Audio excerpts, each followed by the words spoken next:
Artinya sesungguhnya salat itu adalah fardu yang ditentukan waktunya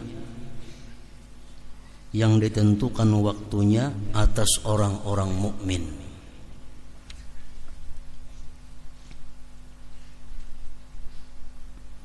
Sesungguhnya salat itu adalah fardu yang ditentukan waktunya atas orang-orang mukmin.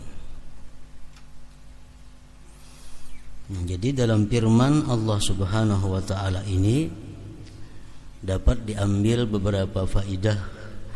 Pertama, sembahyang itu ada ketentuan-ketentuan waktunya yang kada boleh dilaksanakan sebelum ataupun sesudah waktunya. Yang kedua, dapat diambil faidah bahwa sembahyang 5 waktu itu waktu-waktu yang ditentukan Allah Subhanahu wa taala tersebut terkandung beberapa rahasia-rahasia yang ada di dalamnya itu. Firman Allah Subhanahu wa taala dalam Al-Qur'an, "Aqimis salata liduluki syamsi ila ghasaqil lail wa qur'anal fajr." Ini Allah menerangkan waktu sembahyang. Aqimis salata liduluki syamsi ila ghasaqil lail wa qur'anil fajr. Dirikan sembahyang itu mulai tergelincir matahari sampai malam. Di situ ada 4 sembahyang: zuhur, asar, maghrib, isya. Wa Qur'an al-fajri, dan subuh. Nah, jadi waktu-waktu yang ditetapkan oleh Allah Subhanahu wa taala itu tidak boleh dilewati daripada ketentuan-ketentuannya. Nah, oleh karena itu ulama-ulama khususnya ahli fikih mengatakan as-salatu qabla al-waqti la tasihhu wa tajibul i'adah. Sembahyang yang dilaksanakan sebelum waktunya tidak sah dan wajib mengulang, wajib mengembali. Walaupun melalui perhitungan, umpamanya perhitunganku ini waktu sudah masuk sembahyang, ternyata belum masuk. Nah, sembahyang itu kada sah dan wajib diulangi. Wassalatu ba'dal waqti ghairu maqbulah wa tajibut taubah. Adapun sembahyang itu dilaksanakan sesudah waktunya tidak diterima oleh Allah dan wajib dia tobat. Misal sembahyang zuhur dilaksanakan jam 4, sembahyang asar dilaksanakan jam 6:30, sembahyang maghrib dilaksanakan jam 7:30. Nah, itu sembahyang sesudah waktunya tidak diterima oleh Allah Subhanahu wa taala dan dia wajib bertobat daripadanya. Menunda, melambatkan sembahyang itu. Sahabat Rasulullah bertanya kepada Rasulullah tentang firman Allah yang berbunyi fawailun lil musallin allazina hum an salatihim sahun. Apa itu maksudnya firman Allah? Wailun lil musallin, azab yang sangat bagi orang-orang yang sembahyang, yang mereka itu lalai dalam sembahyangnya. Apa itu maksudnya wahai Rasulullah? Kata Sa'ad bin Abi Waqqas. Rasulullah menjawab, ta'khirus salah an waqtiha, melambatkan sembahyang daripada waktunya. Mengeluarkan sembahyang daripada waktunya itu termasuk minal kabair, termasuk dosa yang besar. Allah mengancam fawailun, azab yang sangat bagi orang-orang yang sengaja mengeluarkan sembahyang daripada waktunya. Memang ada pengecualian beberapa kelompok yang kada berdosa mengeluarkan sembahyang daripada waktunya itu. Pertama, orang yang lupa. Dia kada sadar, lupa karena kesibukan, karena apa, sehingga dia kada sadar, sehingga waktu sembahyang sudah habis tanpa disengajanya. Nah, ini kada berdosa. Yang kedua, orang yang guring sebelum waktu, tiba-tiba bangun sudah habis waktu. Nah, itu kada berdosa juga, melambatkan sembahyang dari waktunya. Misal jam 11:30 guring, 11:30 siang guring, dia bangun pukul 4. Nah, berarti zuhur tak keluar. Nah, ini kada berdosa karena dalam keadaan guring. Tapi kalau guringnya di dalam waktu, nah ini berdosa. Orang sudah azan zuhur, guring, bangun pas pukul 4, nah ini berdosa karena guringnya sesudah dalam waktu sembahyang zuhur.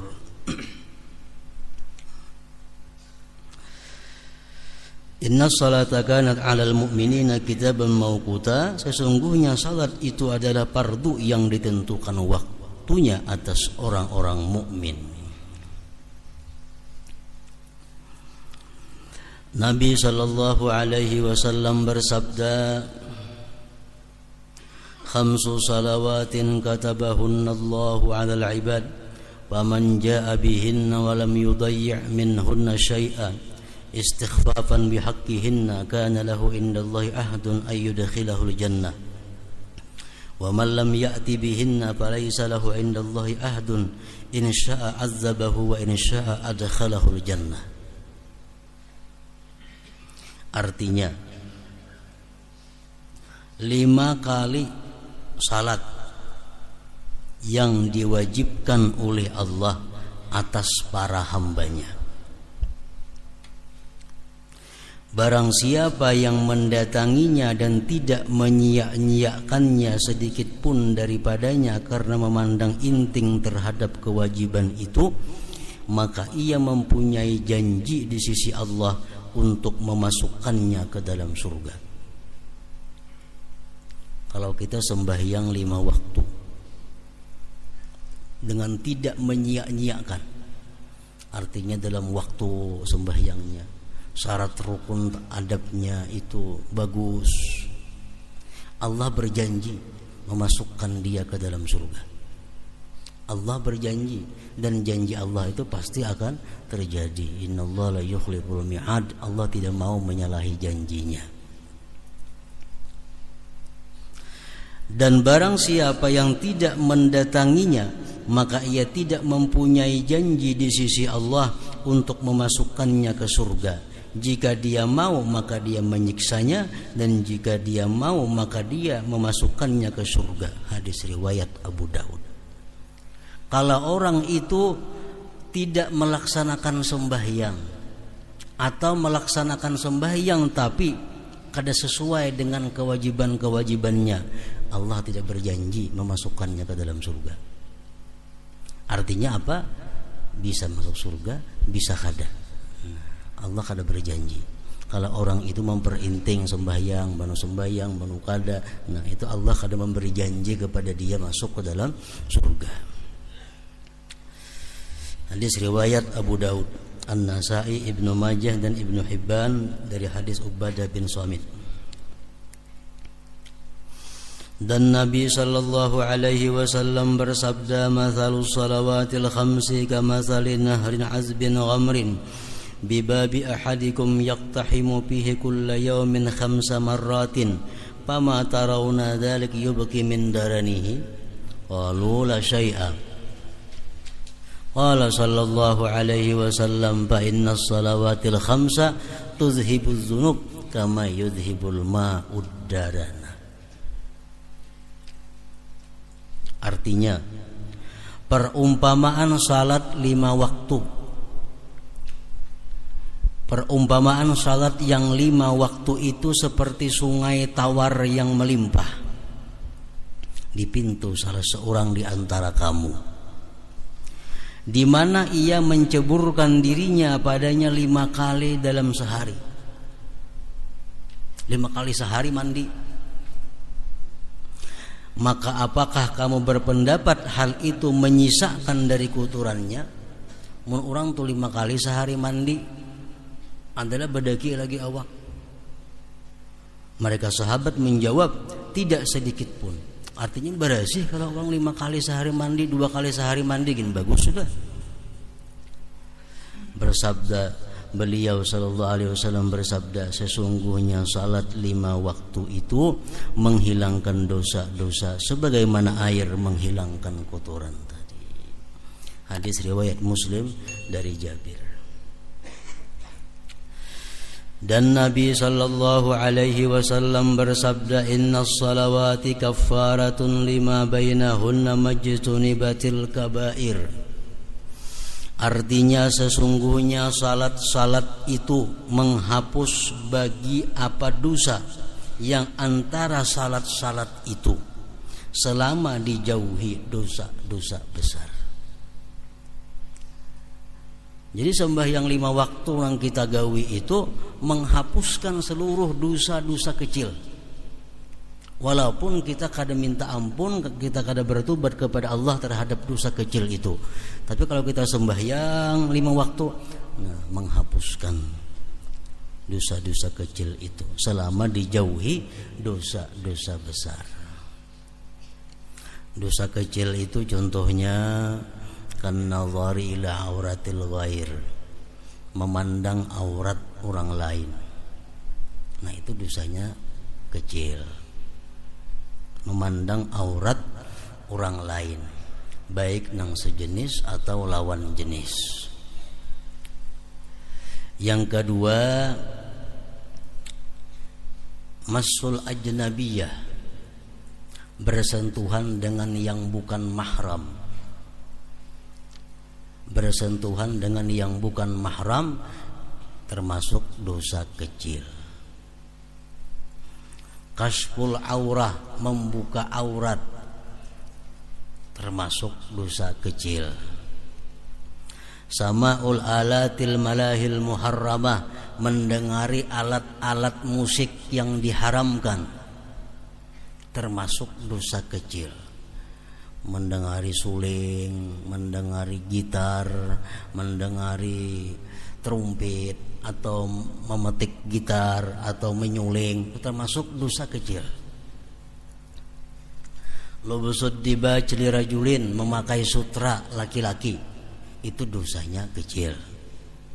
Takhattum bizahab lirrajul, laki-laki beutas emas, termasuk dosa kecil.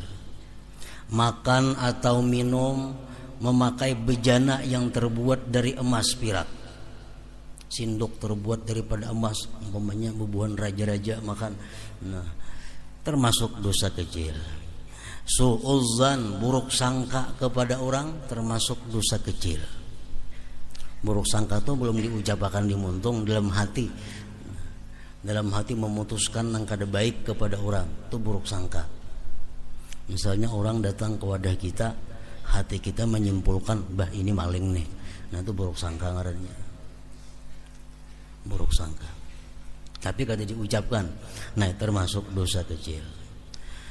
Tarkul amri bil ma'ruf wan nahyi 'anil munkar ma'al qudrah, meninggalkan amar ma'ruf, meninggalkan nahi munkar, termasuk dosa kecil. Duduk kita misal di pinggir kartak atau di muka rumah, ada melihat orang membawa gitar, nah, kita kadang menagur, dosa kecil. Mestinya ditagur, jangan bergitar, kada boleh, haram. Nah itu maka amun kada wani jam itu, kada usah duduk di pelatar dalam rumah aja begana-gana. Itu ngarannya hakut tarik, hak jalan. Nang duduk-duduk ketujuh di pinggir jambatan, duduk di pinggir jalan, ada melihat orang yang memakai pakaian yang terbuka aurat, tangkap, kamu kada boleh pakai baju ini, haram. Nah, bila kada macam itu, berdosa kita. Melihat nang munkar bangan itu, berdosa, tapi dosanya termasuk kecil. Nah, dosa-dosa kecil nang macam itu terhapus sendirinya bila kita sembahyang 5 waktu. terhapus sendirinya bila sembahyang 5 waktu. Nah, kecuali dosa besar nang kada termasuk dihapus. Tapi yang perlu kita ketahui bahwa dosa-dosa kecil-kecil nang tadi itu bisa menjadi besar dengan salah satu di antara 5. Nah, dosa-dosa kecil teh ampih jadi dosa kecil jadi dosa besar kalau disertai dengan salah satu di antara 5 ini. Pertama, dianggap inting, dianggap remeh. Nah, dianggap remeh, ada apa-apa itu dosa kecil aja, ada apa-apa. Dianggap inting. Dosa kecil bila dianggap kada apa-apa, dia taklum jadi besar. Nah. Jadi walaupun dosa itu kecil, jangan dianggap inting. Bila dianggap inting, berubah menjadi dosa besar, kada terampuni lagi dengan sembahyang-sembahyang tadi. Yang kedua, dosa kecil itu menjadi besar bisurur, dengan gembira. Gembira. Mendengar musik, hati gembira, senang. Jadi dosa besar. Jadi dosa besar. Memetik gitar, jadi suka, jadi gembira, jadi dosa besar. Karena gembira dengan dosa kecil itu menjadikannya besar. Yang ketiga, bil izhar, dengan dinampakkan, berkisah-kisah kepada orang bahwa ia melakukan dosa. Malam tadi aku melihat aurat si anu, dikisahkan lawan orang. Malam tadi aku begetukan lawan si anu, dikisahkan lawan orang. Jadi dosa besar. Nang asalnya kecil. Nah, kalau macam itu kada terhapus lagi dengan sembahyang-sembahyang tadi. Yang keempat, bil israr, terus menerus jadi amalan. Dosa kecil tapi jadi amalan. Bini-bini itu kada berjilbab itu dosa kecil aja. Cuma kalau hari-hari jadi gana, jadi amalan membuka aurat. Yang kelima, dosa kecil itu dilakukan oleh orang alim yang menjadi panutan. Nah, orang alim yang menjadi panutan bila mana memperbuat dosa kecil diikuti oleh orang banyak, jadi ganal juga dosanya. Jadi ganal juga.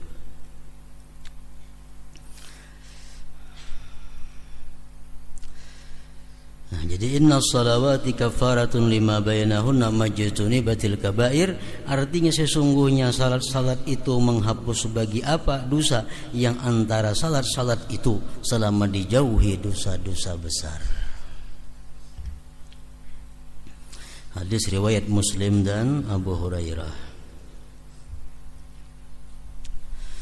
Dan Rasulullah sallallahu alaihi wasallam bersabda, bainana wa bainal munafiqin syuhudul atamati was subhi la yastati'unahuma. Artinya, ujar Rasulullah, perbedaan antara kami, maksudnya antara orang-orang yang beriman dan orang-orang munafik, adalah menghadiri salat isya dan subuh berjamaah. Ujar syarah hadis dalam syarah Ihya disebutkan berjamaah, di mana mereka orang munafik itu tidak sanggup sembahyang berjamaah pada keduanya itu, subuh dan isya. Jadi hendak mengetahui diri kita ini apakah masih ada sifat munafiknya, kawah aja selama ini kita subuh kawalah kalanggar ke masjid berjamaah. Bila kada kawa berarti kita masih ada sifat munafik. Bila lawan isa-isanya kada kalanggar kada berjamaah, pol munafiknya sudah munafik. Jadi kadang ngalih mengetahui orang munafik itu isya kada berjamaah, sembahyang subuh kada berjamaah. Kada kawanya menggawi, kada kawa kada sanggup. Jadi nangkawa orang berjamaah subuh, berjamaah isya itu orang-orang mukmin, orang-orang kami, ujar Rasulullah sallallahu alaihi wasallam. Jadi mengetahui diri kita, bini-bini, ibu-ibu mengetahui lakinya nih apakah ada munafikkah atau kadakah, lihati sembahyang subuh lawan isya-nya berjamaah kada. Bila laki pian tu subuh kada berjamaah, apalagi malandau sembahyang isya kada, laki pian tu orang munafik laki orangnya. Itu ujar Rasulullah sallallahu alaihi wasallam dalam hadis riwayat Malik dari Sa'id ibnul Musayyab.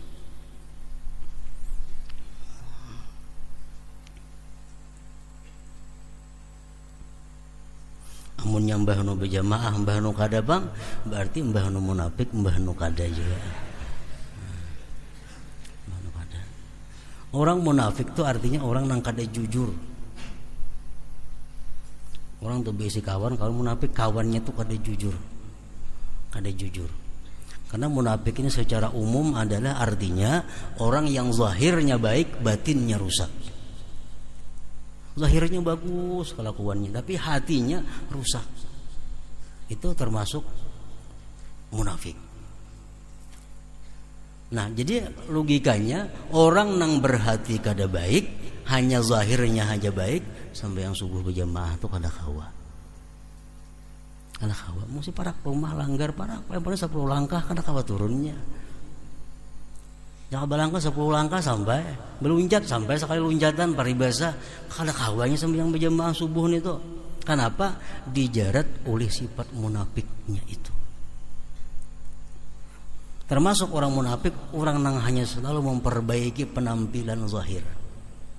Memperbaiki penampilan zahir supaya kelihatan baik, kelihatan salih, tapi hatinya kada makmur, hatinya kada diperbaikinya. Itu munafik.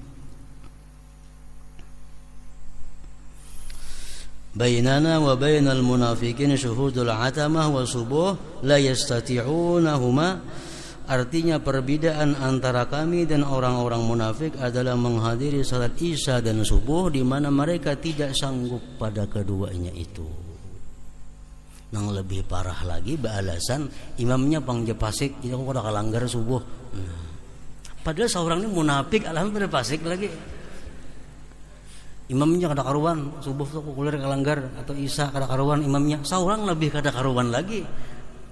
Karena kada kawa umpat jamaah isya dan subuh itu. Nah, jadi kalau kada kawa sembahyang berjamaah kalima waktunya kada kawa karena kesibukan nang dua ini mesti isya lawan subuh. Ini bagi laki-laki, bini-bini kada dituntut demikian. Bini-bini di rumah aja ada apa-apa. Ini laki-laki. Cuma kalau untuk membawa laki boleh aja ke masjidan laki bini kada apa-apa. Misalnya bini pembangun, bini pak ibadah, laki pelandawan, nah boleh. Bini manggarak laki membawa kisahnya kalanggaran ke masjidan, itu termasuk sesuatu amar ma'ruf juga ngarannya. Nah, walaupun bagi si bini-bini kada dituntut yang demikian itu berjamaah, itu khusus untuk laki-laki. Tapi andai kata bini-bini sembahyang berjamaah, dia dapat juga pahala 27 itu atau 25. Jadi imam yang fasik tetap kadang menghilangkan pahala jamaah. Tetap kadang menghilangkan pahala. Walaupun itu makruh. Kita makruh mengikut orang yang fasik. Kalau kita ini orangnya adil. Kalau sama pada fasik kada bermakruhan. Walaupun berbeda fasiknya, tapi sama pada fasik kada jadi makruh. Nah, jadi jangan sekali-kali kita beranggapan imamnya fasik secara kada langsung mengakui diri kita berarti adil. Nah, orang fasik imam ikuti, aku lebih fasik daripada inya. Nah, macam itu berpahala. Jamaahnya dapat, pahalanya dapat, dan kada berdosa. Kalau kita menganggap imamnya fasik, aku adil, kada kau mau ikut, berdosa. Itu kita menganggap diri bersih, dilarang oleh Allah Subhanahu wa taala. Jadi sembahyang di belakang orang fasik kada jadi masalah, karena kita merasa diri kita fasik juga. banyak riyanya, banyak sombongnya, ada iri dengkinya, ada dendamnya, banyak dalam hati kita macam-macam dosa. Ibnu Umar sahabat Rasulullah sallallahu alaihi wasallam, beliau mau sembahyang di belakang Al-Hajjaj. Hajjaj ini orang yang sepakat seluruhnya mengatakan fasik. Banyak membunuh sahabat-sahabat Rasulullah Al-Hajjaj ini. Waktu Hajjaj jadi imam, Ibnu Umar mau ikut di belakang. Padahal Ibnu Umar ini sahabatnya Rasulullah SAW. Kadang mempermasalahkan Sidin dengan itu. Kenapa? Karena Sidin merasa diri Sidin pun belum tentu lebih baik daripada Hajjaj. Jadi jangan ada alasan imam itu kada baik, imam itu fasik, jangan ada alasan. Dan andai kata imam fasik, kita orang adil umpamanya, umpat kita berjamaah, menurut pendapat yang muktamad dari Imam Subki, tetap dapat pahala jamaah itu. Tetap walaupun makruh tapi tetap pahala, dan lebih afdal daripada sembahyang seorangan di rumah. Lebih afdal daripada sembahyang seorangan di rumah. Imamnya orangnya fasik, jelas kefasikannya.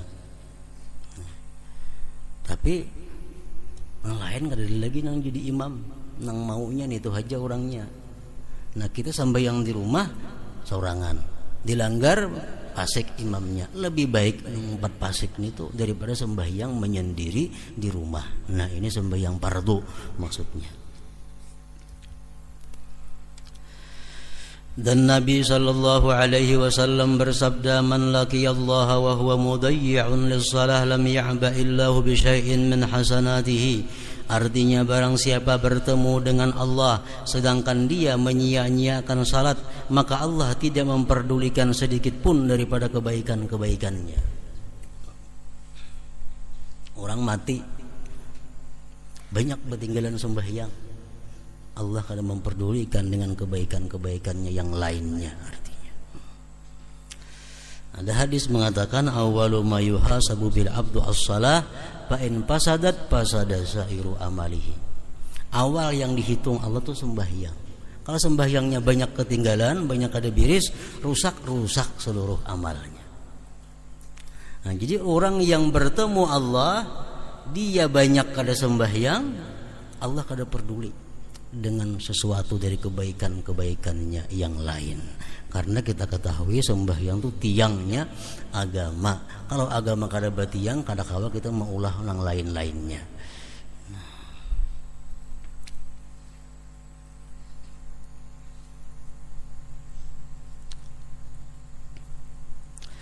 Dan Nabi sallallahu alaihi wasallam bersabda, as-salatu imaduddin faman tarakaha faqad hadamad din. Artinya salat itu adalah tiang agama. Barang siapa yang meninggalkannya, maka ia telah merubuhkan agama. Nah, jadi orang nang mati, kuitan kita dan sanak kita, keluarga kita nang mati, nah, kita bagus bertakun adakah inya ketinggalan sembahyang 5 waktu. Walaupun itu menurut Imam Syafi'i, menurut imam kita, bahwa orang yang sudah mati itu kada boleh dikadakan dan kada boleh dikadakan, kada boleh difidyahkan. Itu mazhab Imam Syafi'i, imam kita. Jadi kalau orang itu mati, inya batinnya sembahyang, sudah salah Allah jadi kita. Allah nama ampuni, diampuni Allah, nak kada dimasukkannya ke dalam neraka, terserah kepada Allah. Itu mazhab Imam Syafi'i. Nah, kemudian pendapat-pendapat ulama daripada pengikut Imam Syafi'i, mereka berbeda dengan Imam Syafi'i dalam hal ini. Antara lain Imam Nawawi contohnya. Beliau mengatakan bahwa orang yang mati itu bertinggal sembahyang boleh dikadakan oleh keluarganya atau siapa yang disuruh keluarganya, dan boleh juga dibayarkan fidyahnya. Nah, itu mazhab daripada pengikut Imam Syafi'i. Kalau Imam Syafi'inya kada boleh dikada, kada boleh dibayar fidyah. Itu Syafi'i. Pengikut Syafi'i boleh dikada, boleh kada wajib, kada boleh dikadakan oleh nang keluarga, boleh dibayarkan fidyahnya. Nah,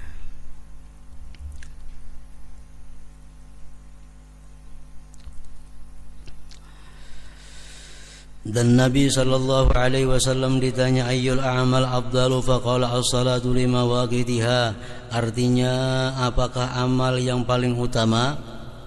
Lalu beliau menjawab salat pada waktu-waktunya. Itu amaliyah yang paling utama, sembahyang di dalam waktunya, jangan terkeluar waktu.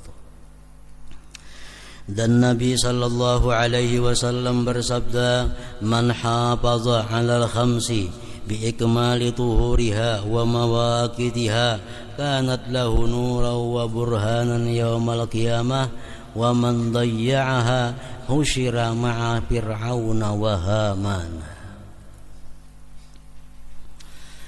Barang siapa yang memelihara salat 5 waktu dengan menyempurnakan bersucinya dan waktunya, maka ia mempunyai cahaya dan bukti pada hari kiamat.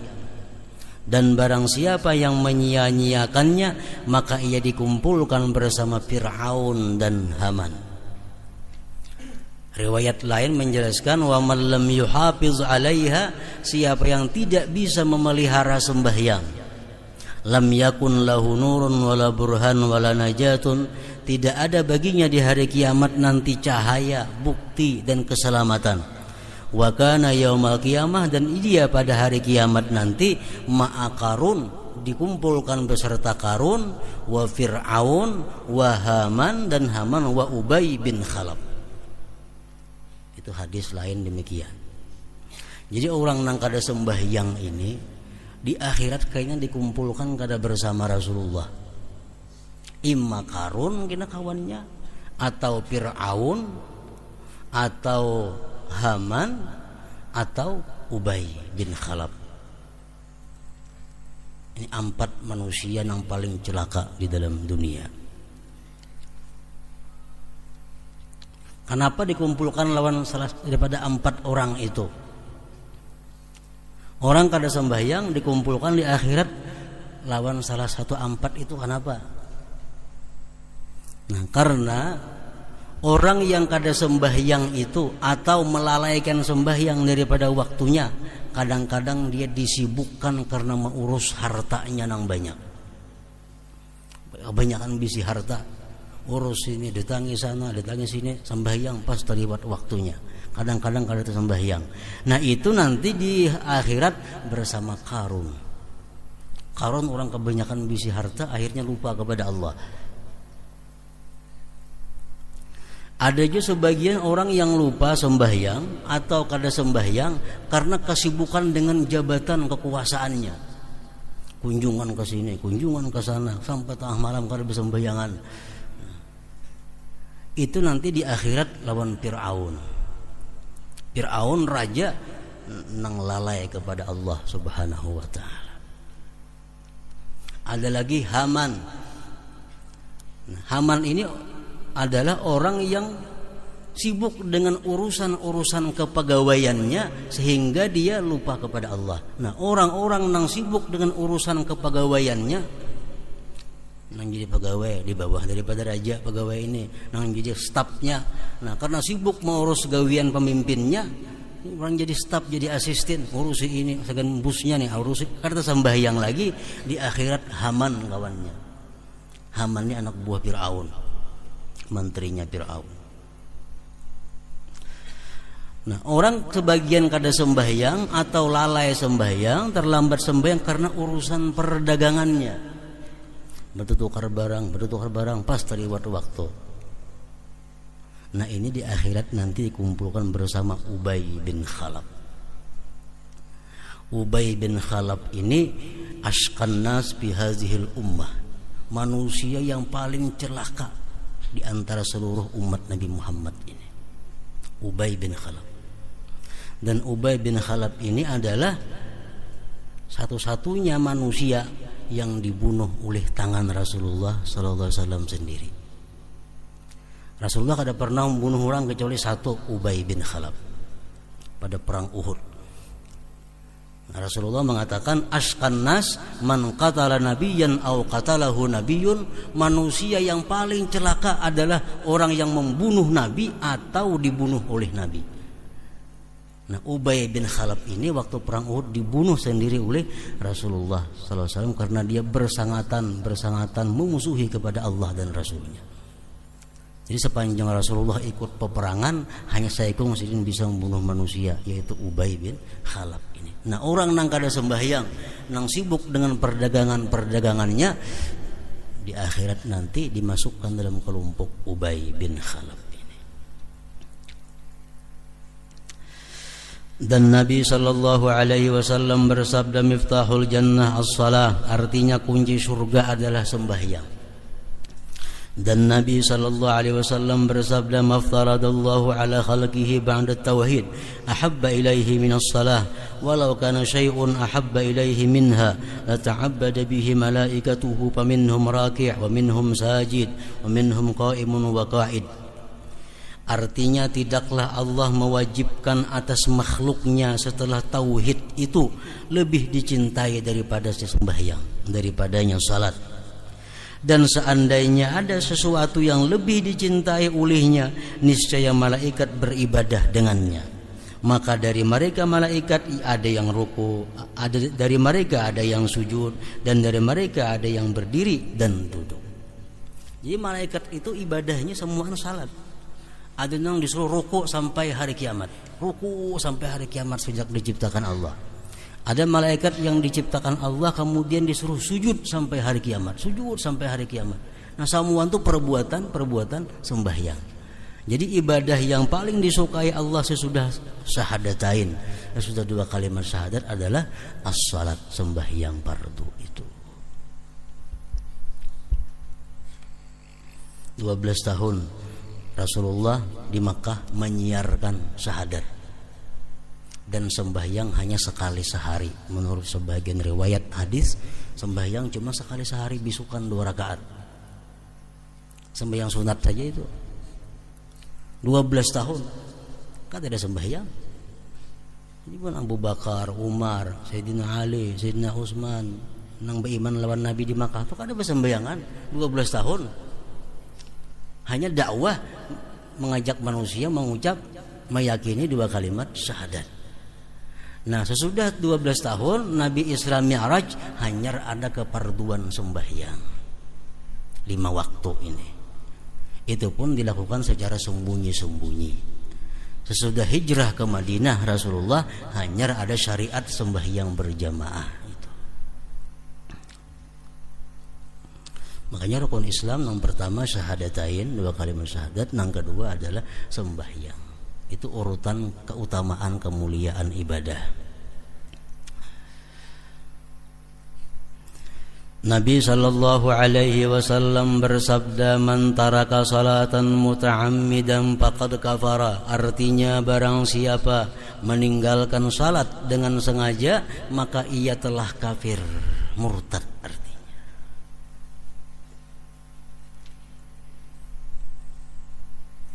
Zuhur kada sembahyang, sampai orang maghrib kada sembahyang juga, ini orang kafir. Maghrib kada sembahyang, sampai subuh kada sembahyang maghrib juga lagi, ini orang kafir. Nah, man taraka salatan muta'ammidan faqad kafara, artinya barang siapa meninggalkan salat dengan sengaja, maka ia telah kafir.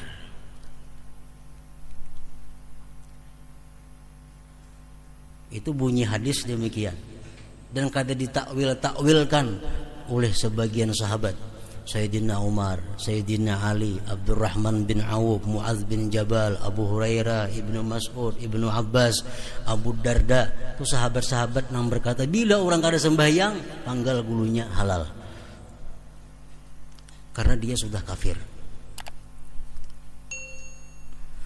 Sesudah sahabat lagi Ibrahim An-Nakhai, Ahmad bin Hanbal, Ishaq bin Rahawayhi, Abdullah bin Mubarak, Ayyub As-Sikhtiyani, Abu Daud At-Tayalisi. Mereka berpendapat siapa kada sembahyang kafir, mesti mengucap 2 kalimat syahadat.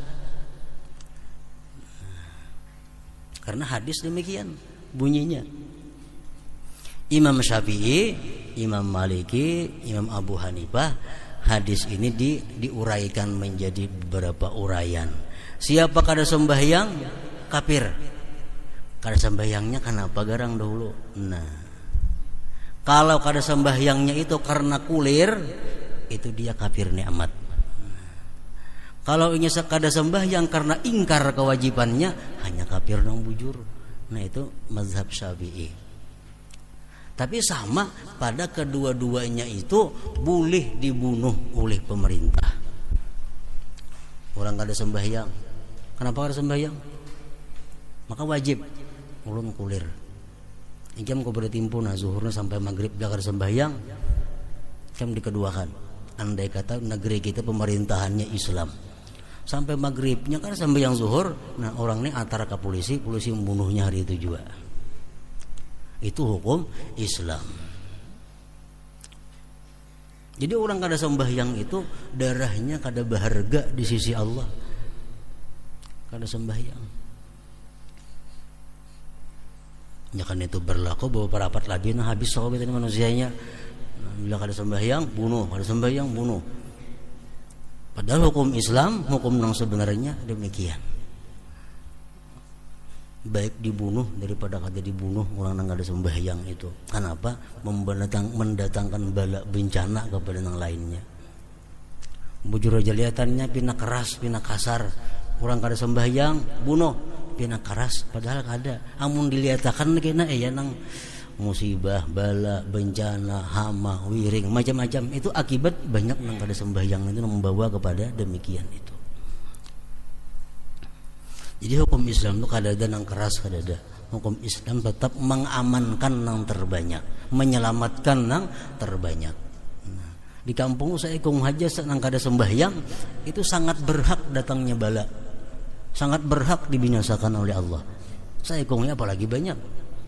Nah maka itu hukum Islam orang nang kada sembahyang dinasihati, disuruh tobat, bila kada mau boleh dibunuh. Tapi yang membunuh kada boleh rakyat, mesti pemerintah. Untuk menyelamatkan manusia yang tertinggal, jangan karena bala bencana gara-gara itu.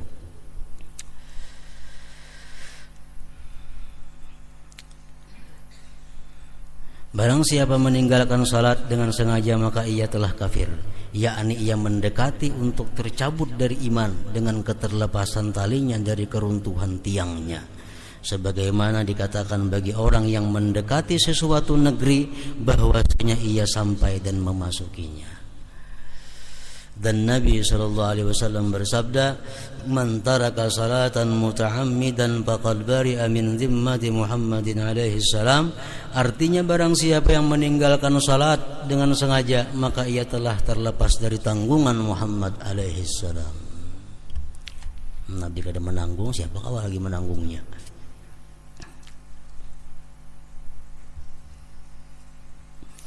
Nah, jadi kalau orang itu kada sembahyang karena malas, mati kemana menguburakan? Kalau menurut mazhab Hambali orangnya diatar ke sana, Mandala itu kuburan jinas itu mazhab Hambali. Kalau mazhab Syafi'i masih boleh dikuburkan di kuburan muslimin karena ini kada sembahyang tuh malas saja, bukan karena ingkar. Nah itu perbedaan hukumnya.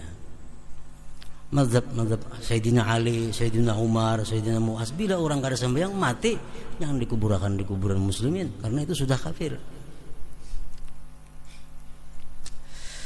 Abu Hurairah radhiyallahu anhu berkata, barang siapa yang berwudu lalu ia membaikkan wudunya, membaguskan wudunya, kemudian ia keluar berangkat dengan sengaja untuk salat, maka sesungguhnya ia dalam salat selama ia menuju kepada salat. Kita berwudu dengan baik sempurna, berpakaian, berjalan menuju masjid berapa langkah. Selama kita berjalan itu hukumnya adalah pahalanya pahala orang sembahyang, pahalanya pahala sembahyang. Dan sesungguhnya dicatat baginya dengan salah satu dari dua langkah sebagai kebaikan, dan dengan satu langkahnya yang lain dihapus satu kesalahan daripadanya. Apabila salah seorang daripada kalian mendengar iqamah, maka tidak seyogianya baginya untuk terlambat. Sesungguhnya orang yang paling besar pahalanya adalah orang yang paling jauh rumahnya dari masjid, dari langgar. Mereka bertanya, "Mengapakah hai Abu Hurairah?" Ia menjawab, "Karena banyak langkahnya." Banyak langkahnya, banyak hitungan pahalanya. Dan diriwayatkan, "Inna awwala ma yunzaru bihi min amalil 'abdi yaumal qiyamah as-salatu." Artinya sesungguhnya awal amal hamba yang dipandang pada hari kiamat adalah salat. Jika didapati salat itu sempurna, maka diterima daripadanya dan seluruh amalnya. Orang tuh sembahyangnya sempurna, diperiksa, lulus. Amalan lain tuh kada dihisap lagi, kayak apa puasanya, kayak apa zakatnya, lulus semua Anda. Dan jika didapati salat itu kurang, maka salat itu dikembalikan atasnya, ditolak, dan juga seluruh amalnya. Dan Rasulullah sallallahu alaihi wasallam bersabda, "Ya Abu Hurairah, mur ahlaka bis shalah, fa innallaha ya'tika birrizqi min haitsu la yahtasib." Artinya, hai Abu Hurairah, perintahkanlah keluargamu untuk salat, maka sesungguhnya Allah akan mendatangkan rezeki bagimu dari sisi yang tidak kamu perkirakan. Jadi sembahyang jangan dianggap sebagai penghalang rezeki. Sebaliknya, sembahyang itu adalah sumber mendatangkan rezeki yang tak terduga. Sebagian ulama berkata perumpamaan orang yang salat itu seperti pedagang yang tidak memperoleh keuntungan sehingga murni modalnya. Demikian juga orang yang salat tidaklah diterima salat sunat sehingga ia menunaikan fardu. Jadi jangan hendak sembahyang sunat kalau masih ada hutang fardu. Itu aja dikagak. Bisa 10 tahun, 20 tahun kata karuan sembahyang, belang kambingan, sekarang tubat. Jangan hendak menggawi sembahyang sunat, Allah kada menerima. Jadi sembahyang fardu sisanya qadaan, qadai asar, qadai zuhur, itu aja digawi. Orang gawi qabliyah asar, seorang mengqada zuhur. Orang menggawi ba'diyah zuhur, seorang mengqada apa pokoknya samuan waktu digunakan untuk mengqada. Amun gawi sunat, Allah kada menerima juga apa? Menghutang masih ada. Nah, jadi mereka-mereka yang dahulunya banyak kada sembahyang fardu, kada usah enggak bisa sembahyang sunat. Itu aja dikadai. Allah kada menerima kalau itu belum ditunaikan. Abu Bakar radhiyallahu anhu berkata, apabila datang salat, maka berdirilah kamu kepada apimu yang telah kamu nyalakan, lalu padamkanlah api itu. Artinya sembahyang itu memadamkan kemarahan Allah Subhanahu wa ta'ala. Nah, keutamaan menyempurnakan rukun-rukun salat.